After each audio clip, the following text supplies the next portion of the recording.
How can you find the perfect partner?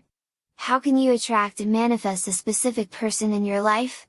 Whether you want health, wealth, love, freedom, abundance, or anything else in your life, it's not about creating those things, it's about generating them, and then ultimately becoming them.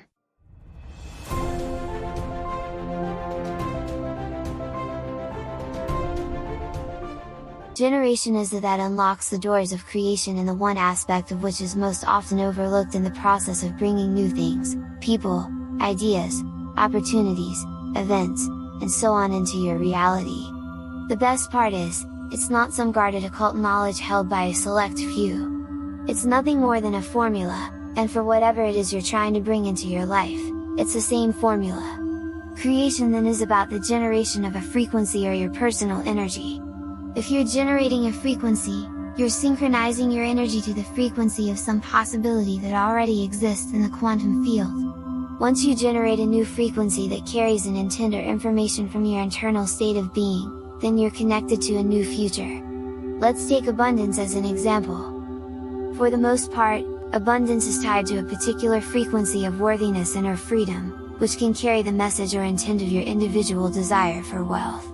It may be inspired by a lot of money in your bank account, traveling regularly to exotic places, having more than you need, or the freedom to do whatever you want, with whomever you want, as many times as you want. To create your life as you want with your own specific intentions is a function of your free will. However, your ability to move to a greater level of awareness of that new personal reality, and to create the energy of abundance on a moment-to-moment basis, is a great test for anyone. If you finish your meditation and you are feeling your abundance and wealth, but when you open your eyes you are deceived by your senses because you can't see your abundance manifested yet, then you are back to living in lack and separation, believing it has not yet happened. If you are back to feeling lack and separation from your future reality, then you just disconnected from the energy of your future and you're back in the same familiar energy of your past.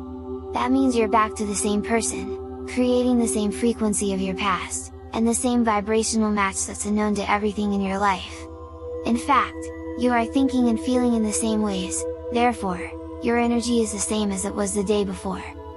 Those who determine their reality based on their senses are waiting for relief from their lack in order to feel abundant. Their belief is that when the wealth finally arrives, then they will be abundant.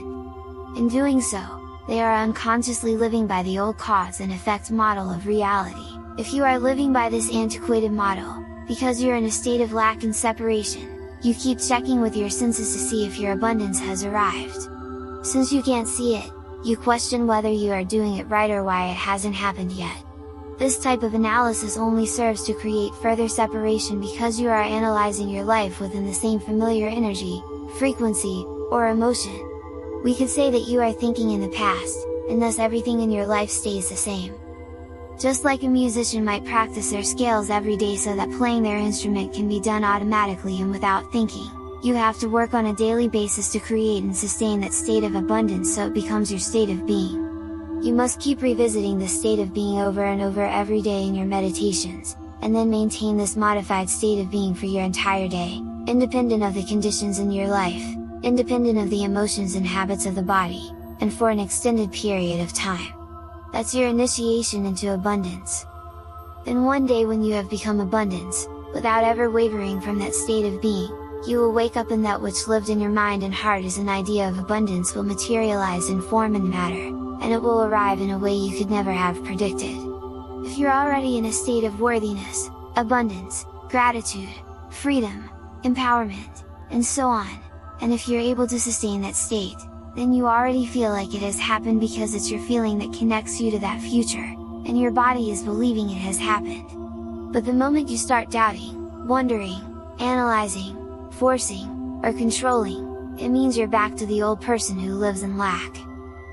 Attracting and law of attraction isn't about something delusional or fictional, it is critical that you remain rational for it to work. Let's see what Dr. Dispenza says about this. Another challenge for some people is that they might want abundance, but they don't want to work for it. They have no idea that people who are abundant paid their dues in so many ways through losses, betrayals, and failures. What these people hold in common is that they recognize all of those events that seemed like setbacks were just part of their journey to their wealth, each trail was another opportunity to become abundant again the next day. It makes sense that if you want to be abundant, then you should educate yourself about wealthy people who became it. In doing so, you realize money didn't just fall from the heavens for these people. Their path was not linear, rather, it was a series of experiences that led them to their abundance.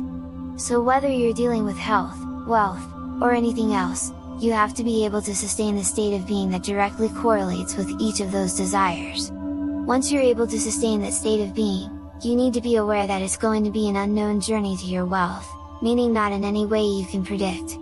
And it might be uncomfortable for a while, which just means you're going to have to self-regulate your internal state daily. When you stop looking for that thing you're trying to create because you feel like you already have it on a moment-to-moment basis, you become it, and that means you're so in the present moment you're no longer waiting for it. If you're waiting, then you're not creating. And if you're not creating, then don't expect anything new. It's all about getting into that elegant state where you feel like you already have what you seek, because once you feel like you already have it, why would you look for it? It's important to remember that your journey to abundance is not about your wealth, it's about who you become in the process. A wealthy person doesn't say, "I'm wealthy, I'm wealthy, I'm wealthy," or, "I'm abundant, I'm abundant, I'm abundant." They just know and feel like they are. For this type of individual, there's an alignment between what's going on inside of them and the world they've created outside of them. The bottom line is, if you start changing your inner state for long enough, you're going to see that change and outgrowth reflected in your outer environment. When that event occurs, because you have become abundant inside of you, you're going to say the same thing everyone else says, "It was so worth it," or better yet, "I'm so worth it."